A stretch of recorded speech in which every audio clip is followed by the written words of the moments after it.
Magandang umaga po sa inyong lahat. Ako po si Grant Samuel Alvieras, grade 3, kindness. Ito po ang aking kwento.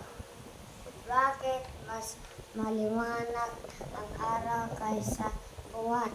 Noon unang panahon, may dalawang magkapatid na babae. Maganda ang kalooban ni Araw, ang mas matandang kapatid, pero si Buwan ay malupit at hindi tapat. Isang gabi, nanaog sa lupa ang Diyos. Mula sa langit, nagbigay siya ng brilyante kay Araw. Hindi nagbigay ang Diyos ng regalo kay Buwan dahil hindi kasi ganda ang kalooban ni Buwan. Nagalit si Buwan.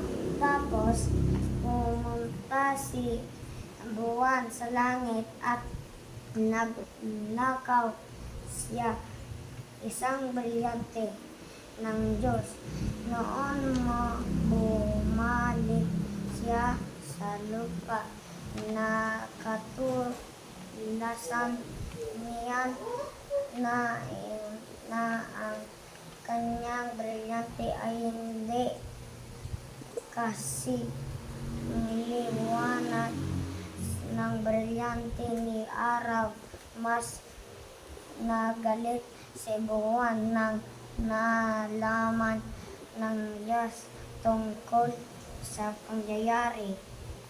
Inutusan niya ang dalawang anghel sa lupa para parusahan ang malupit na babae, pero umabuso ang dalawang anghel at ibinato nila ang dalawang magkapatid sa dagat. Tapos ibinato rin nilang paitas ang dalawang brilyante sa langit. Nadikit sa langit ang dalawang brilyante. Ngayon, ang mas maliwanag ay tinatawag na araw at ang pangalawang brilyante at tinatawag na buwan.